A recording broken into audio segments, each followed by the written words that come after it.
Hello, this is Alessandrina from Dexter and Alessandrina. And the topic of today is forgiveness. And in the context of achieving forgiveness, I'm going to talk about the Ho'oponopono mantra.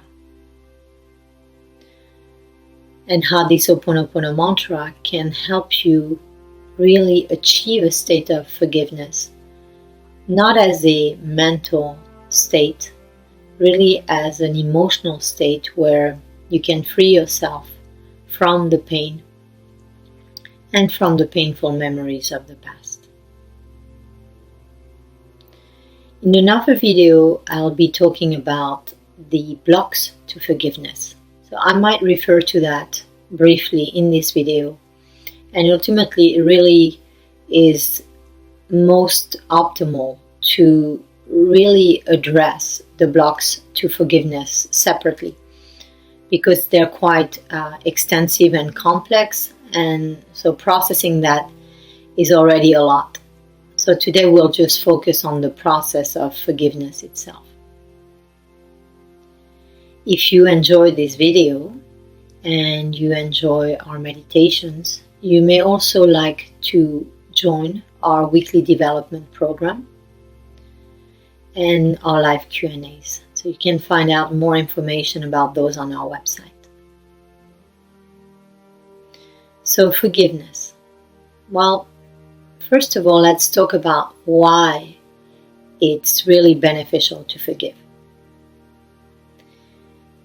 When we don't forgive, even if we tell ourselves intellectually, oh, I've forgiven this person, and anytime that we think about them or something reminds us of them, or their name comes up in a conversation, or we see an object and it kind of is associated with them, we can know from how we feel if our state of consciousness, if our state of being, if our emotions, if our thoughts, if the sensations we feel, well, if those are different or they change as we recall this person, then we can know we haven't forgiven. So the reason why I bring this up is that when we don't forgive, we hold a layer or an area of tension in our physical bodies. And so, in a sense, you could look at that as it takes up bandwidth because it uses up energy. And it's also something that you may not be aware of. It can be happening subconsciously, and you're processing it all the time. It's there underneath the surface, and therefore there is somewhere in the subconscious an awareness of that, and it's taking up resources, meaning bandwidth, physically, mentally, emotionally, chemically, because it's there, it exists, and it's being re-referenced, even if we're not conscious of it, and aware of it, it's still happening. So ultimately, it's very useful if we want to be conscious, present, at peace, joyful, and to have all of our resources available to ourselves to put towards our intentions and what's meaningful to us in the present moment. It's very useful to let go of those things. And so that's where forgiveness comes in. It's a process of allowing ourselves to let go of the painful memories, of the painful interpretations, of the painful associations, of the painful emotions, thoughts, recordings. There's many different ways of calling all of these experiences and interpretations of experiences that we store in our system. So letting them go means that you're more present, you're more conscious, you're more aware, you're more free, you feel better, you have more energy, and you're more creative because you're not stuck in the past. So not forgiving means staying stuck in the past, holding on to something. And ultimately, when we're not forgiving and we're in the past, it's important to understand that however we experience the past and however we interpreted the past is not actually reality. So when we're holding on to the past and essentially re-referencing the past, whether consciously or subconsciously, we're actually holding on to a misinterpretation and misinformation. So sharing misinformation in our system, in our energy. And of course, that's not going to be helpful.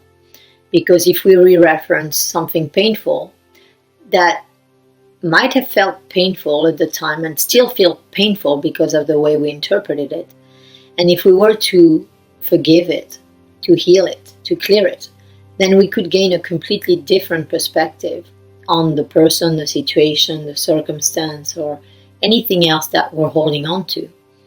And by changing perspective, the healing could occur. So now we could be more conscious and we wouldn't have to be contracted, constricted, tense, with limited bandwidth as a result of holding on to the past and the pain that's associated with the past.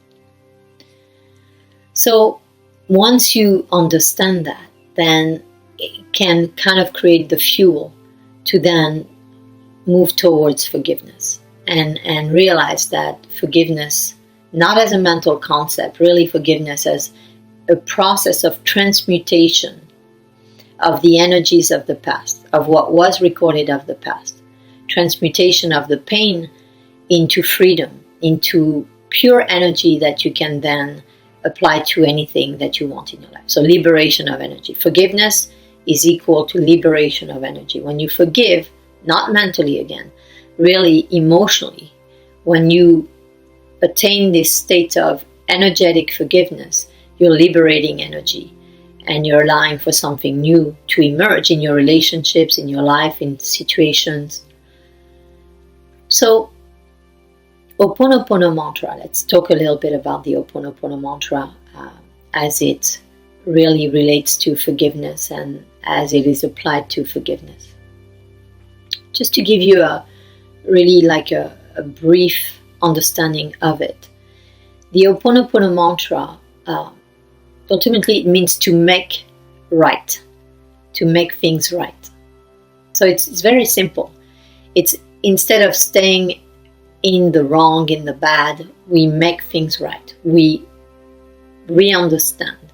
We relate to things from a right way, meaning like from reality, from what is, rather than a projection, an interpretation, a misinterpretation of reality. So this mantra originated in the Pacific Islands, and then it came into Hawaii. And when it came into the islands of Hawaii, the Hawaiian people started practicing it and really essentially mastering this practice. Really, they looked at it as something really beneficial.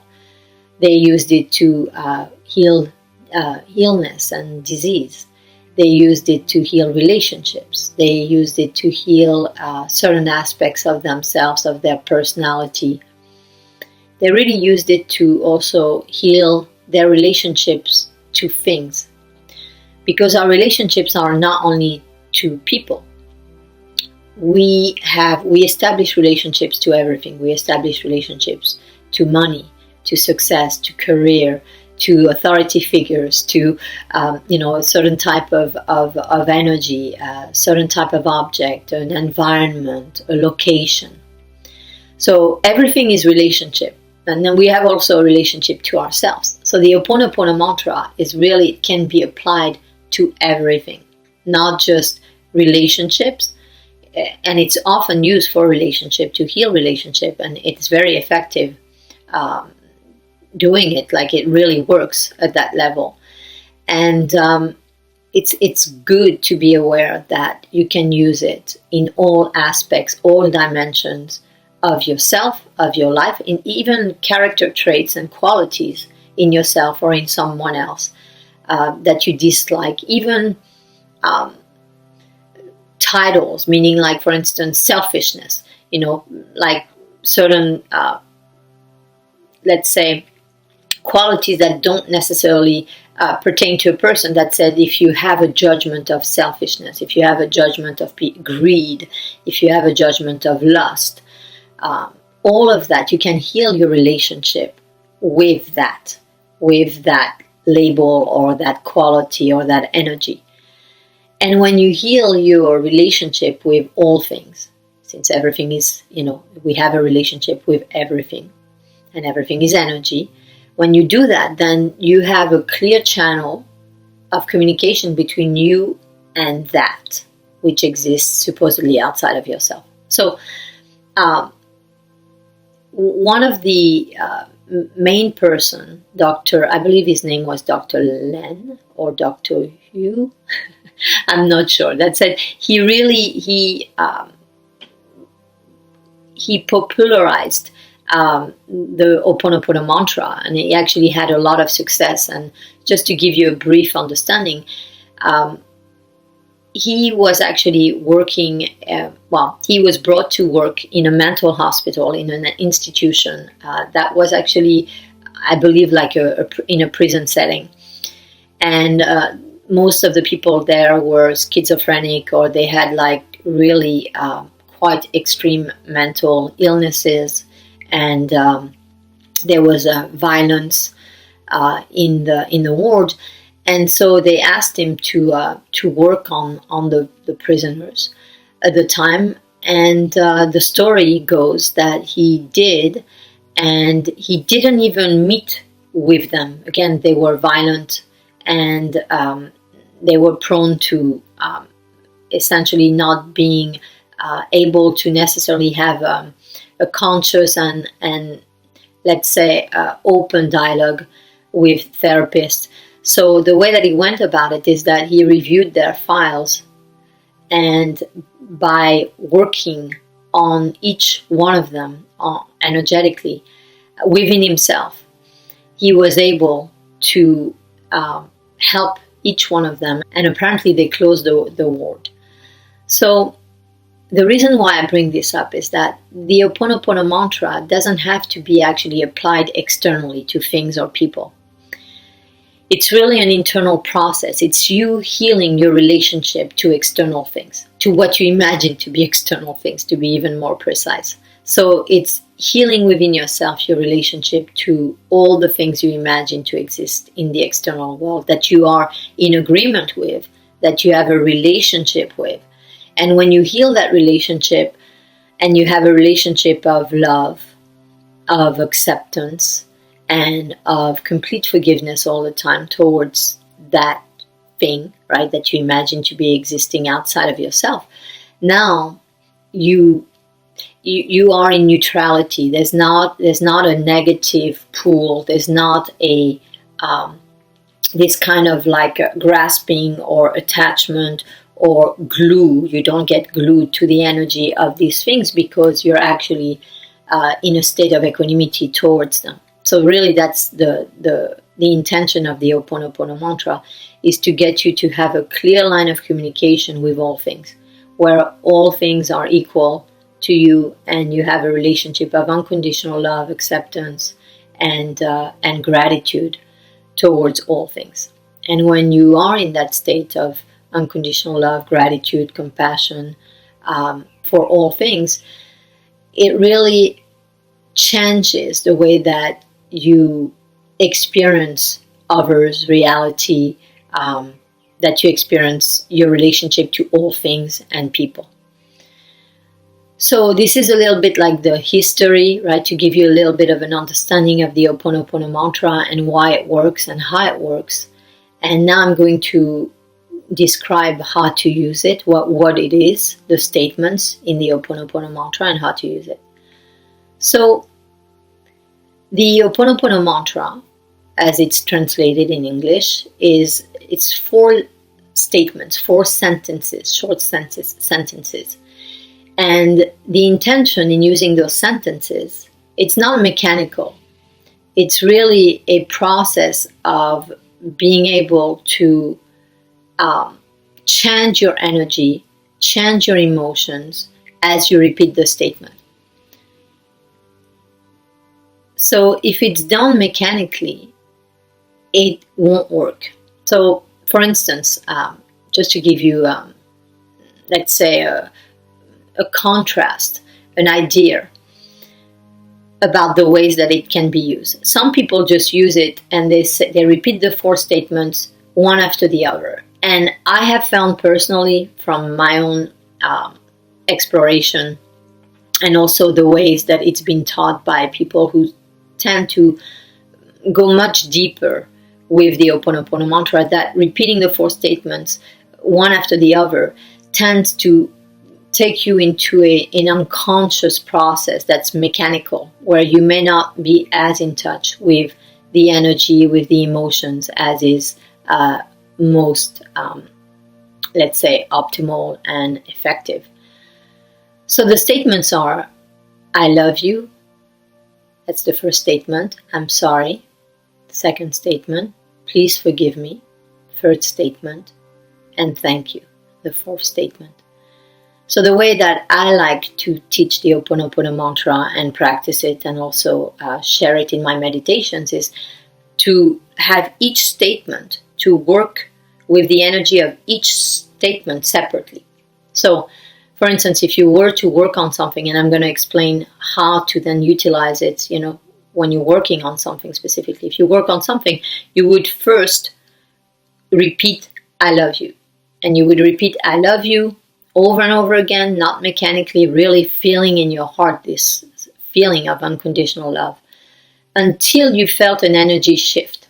So what I mean by that is that, let's say, for instance, that you're angry with someone, and you hold the space of consciousness, the vision of them, an image of them, or just you feel them, you connect to them, and you intend to forgive them, and you use the Ho'oponopono mantra. So you would start by saying, I love you. And first, if you are angry, well, as you repeat, I love you, you might find some resistance, and you might find that it takes a little bit of time to clear that resistance. So you would repeat, I love you. You would repeat, I love you, understanding again, based on what I shared with you, the benefit of using the Ho'oponopono mantra, and how it's not really about the other person, it's about you. It's about what you're going to release in you, clear in you, and what's possible from there. So you're really focusing on yourself. So you would repeat, I love you. And then once you felt like a kind of like relief or release, clearing, like you're more open, your heart is more open, you're more relaxed, you're more, maybe, there's more joy in your heart, more compassion. Once you feel that, then you would switch to the next statement. And the next statement would be, I'm sorry. Now, a lot of people get stuck with the I'm sorry part because they may feel like they've been wronged by someone, by a situation, that they've been victimized. And if we hold that perspective of victimhood, then we can't understand energetically how we participate in every situation. Everything is 50-50. Even when someone is being hurtful or has intentions that are not optimal, not loving, not caring, when you recognize that that's unconscious, and that there's an underlying dialogue between you and anything, and again, if you have an energy towards something, you are communicating with that something or that someone. Energetically, you're saying, I'm against you, you're wrong, you're bad, and so you have that kind of communication. So when you're saying, I'm sorry, you're essentially taking accountability for any part of yourself, conscious or subconscious, that is in judgment, in rejection, not accepting the other person or the object or the situation, or the quality, the relationship, whatever it is that you're essentially having a conflict with internally, even if you're not expressing it externally, if you're feeling it and you're holding it in. So you repeat, I'm sorry. And when you do that, you're sharing this energy towards this object or this person, or with a part of yourself, because you can work with parts of yourself too. And when you're doing that, you're really just opening yourself up to what you don't know, and what energies might be underlying in you that might be in judgment or in rejection of or against or in conflict with someone or something or a part of yourself. So that's very useful because, again, that is going to start to, these energies that you may or may not be aware of, they can come to the surface and they can, as you say, I'm sorry, they start to process out, they start to transmute. That would be the second part. So you would do that until, again, you feel a shift. There's more openness, there's more relief, relaxation, the body feels, like kind of open and relaxed, and you feel good. Once you're there, then you would go to the third statement. And the third statement is, please forgive me. So now what you're doing is you're humbly asking someone or something or a part of yourself for forgiveness. And that type of vulnerability, of compassion, of willingness to be humble in that way and to ask for forgiveness, even if you don't feel like you've done anything wrong, or that you're not aware of your own judgments or your own negative energy towards the thing or the person or your own self. Just the mere fact of repeating that, of allowing yourself to be that vulnerable, again, it creates a shift in your energy and in your energy with that external thing, right? Within yourself, with another, with a situation, or whatever it might be. And so when you repeat, please forgive me, again, you feel, you connect, you're in your body, you're allowing yourself to assess, the changes, micro changes, where there's changes, where energy moves in you, in the same way that you did with the first two statements. And once you feel a shift, once you feel an opening, a relief, a relaxation, a clearing, tension, just, resolving, releasing, then once that happens, again, you can now go to the next statement. So this progressive process of going stage by stage and really evaluating your energy state and being able to kind of like an explorer, just be aware of what you feel and how your feelings and emotions change and how the energies are moving and what moves and how it moves. That's going to be very, very helpful because you're really going so deep. You're allowing the layers and the energies to bubble up to the surface, and then they can clear. So you're liberating energy. And once you're there, now the last statement, the last part of this is to really tune into feelings of gratitude. And you tune into gratitude, and the gratitude that you tune into, as you say thank you, you're saying thank you. You're saying thank you to yourself. You're saying thank you to the universe, to God or energy or source. You're saying thank you to the other person. You're saying thank you to the object, the situation, the relationship, the location, whatever it is that you're healing, whatever it is that you're healing your relationship with, you're saying thank you.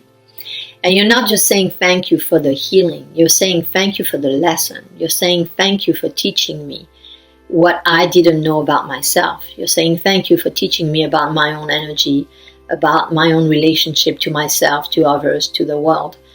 And when you do that, when you really connect to this deep, deep gratitude within yourself, and you feel this sense of deep gratitude and appreciation, another shift occurs. And you could say that all of these shifts, where you're opening, where you're relaxing, where the weight is just, dropping and there's energy, that now begins to liberate, and your energy field begins to expand, and you're opening yourself up. Very much so is your heart is opening when you're repeating the Ho'oponopono mantra. And as your heart opens to yourself, to others, to the world, to locations, situations, objects, qualities, character traits, whatever it is that you're applying the Ho'oponopono mantra to, when that happens, it's going to really change your relationship to yourself, to the world, to everything. So it's a very, very beneficial mantra. It's very simple to practice. the deeper you go, the more you observe, the more you're in your body, the more you're really allowing yourself to be humble and to open your heart in this situation, the better the results. I have seen for myself when I've practiced it, and also other people. For instance, when let's say I'm facilitating a client in person or on the phone, all of a sudden their phone rings, or there's a text message, or there's an email from someone. And that's happened to me actually in very complex and negative situations where the person texts you or calls you because the energy changes. Dexter has a really nice metaphor for relationship dynamics. He says, imagine that you're playing ping pong with someone. And all of a sudden, so you've played ping pong and you kind of know how you play ping pong, which is, oftentimes in relationship, it's like that. We project an image onto the person, and we have our own self-image, and we play the same ping pong game. And so there's expectations of where we're gonna be, and the other person is going to move according to that. So Dexter likes to say that in relationship, when one person moves in the game of ping pong, if the other person wants to stay in the relationship, in the game, and to be able to catch the ball, they're going to have to move too. So that's what happens with the Ho'oponopono mantra. You move, they move. Sometimes if the person is closed, there might not be an immediate result. It might take more times, or they might not communicate with you, and still the healing is happening. It's occurring. Sometimes there can be a delay. The delay can depend on the karmas accumulated between you and the person, between you and the location. It can depend on different factors that you may not be able to control, and still a healing has occurred. And if you stay with it, if it doesn't happen right away, if you'll just have another sitting and just go deeper and deeper, and then maybe also be specific. So that helps me kind of transition into essentially how to use it in terms of towards what. So when I was explaining the 4 parts, I was really helping you understand that, you're essentially healing a relationship. So an energy flow between you and something. Really, ultimately, all the energy is really flowing, together, and it is not really that direct connection. And it's also good to just have also this understanding that, there can be flows of energies between us and other people, depending on what the mind is doing, what our emotions, what we're feeling, and all of that. So the more we're aware of that, the more we can work on that. And so when you're doing the Ho'oponopono mantra, you want to connect to the thing, to the situation, to the location, to the object, to the quality, the character trait, to yourself, a part of yourself, a part of someone, a relationship dynamic. It's kind of endless, the list, because you have a relationship to everything in the world, even words. So when you can heal your relationship to everything. And so once you've identified something where, you're not completely open and free, the energy is not just flowing naturally, then you can be intentional and decide, choose to use the Ho'oponopono mantra to heal that relationship. And so when you heal the energy, now the energy in your field, instead of being tied with that thing, again, grasping and having this back and forth non-verbal communication with someone or with something, with an object, you can have an open relationship to all things and just have your field expand and yourself in the field expanding and open to everything, and then transmitting from your heart the energy of your intention, of what's meaningful to you, what's important to you.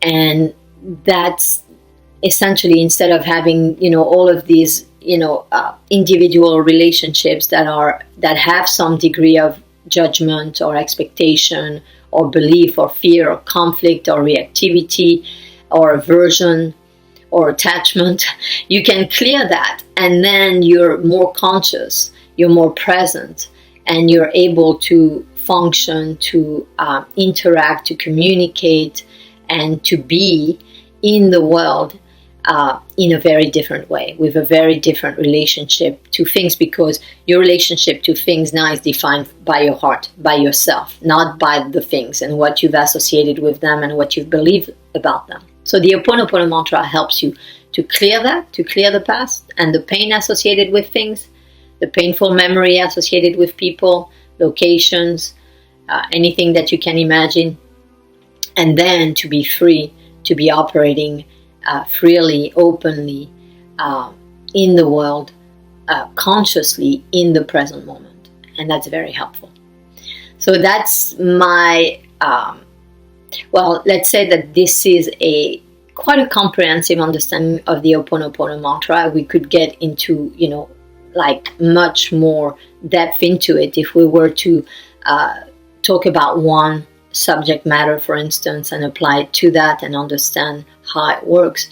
Ultimately, it's beneficial to understand that you can heal physically, you can heal mentally, you can heal emotionally, you can heal spiritually, and you can really start to transmute and change the energy within you as it projects onto all things, all people, all situations. And so now you have a much more clear relationship and a much more equanimous way of life and of being, and that's really beneficial. That helps you be very focused, have the capacity to actually achieve the things that are meaningful to you much more rapidly, with much more inner peace and joy and fulfillment. I hope this is helpful. And if you're interested in working with the Ho'oponopono mantra, we have various meditations on our website for the Ho'oponopono mantra. Some applied for yourself, some applied with, relationship and others. Some applied to victimhood and negative emotions. So, experiment with those, see how it works for you, and then just do it for yourself. You can do it. It's good to do it preemptively. When you know that there's a conflict with someone, pre-existing, dynamic or pre-existing judgment or aversion to something or location, you can work with the energy preemptively rather than waiting for it to be triggered, and then it's more difficult because then you have to work with all the resistance in your system because you're in a triggered state already. And we'll talk more about that, about triggered states and why it's difficult to forgive, for instance, when we're triggered because we're in a state of survival. And when we're in survival, it's difficult for us to move into the space of our hearts because we're in the root chakra. And so it's not so easy. Whereas if you do it preemptively, you go into your heart, it's much easier. You're not triggered. You're going to get some triggering when you bring up the situation or the person or the location or whatever it is that you're bringing up. And there'll be less resistance. It'll be easier to work with it. In addition to that, if you have conflict or you have some aversions, some attachments, or your relationship to money or to success or to certain people or situations or to yourself, you have judgments of yourself and certain ways in which you feel and certain emotions that you feel. If you want help with that, Dexter and myself, we help people really understand at the level of their subconscious what is blocking them from forgiving, what's preventing them, again, not as a mental concept, really like in their emotions, in their energy, from clearing the energy of the past and moving forward. So if that's something that you're interested in, you can schedule a session with us on our website, and we'd be very happy to help you to clear the energy and to really get to a place where you feel better and you feel more love, you feel more happiness, and you can be in a state of harmony and oneness within yourself and with all things and all people. I hope this is helpful.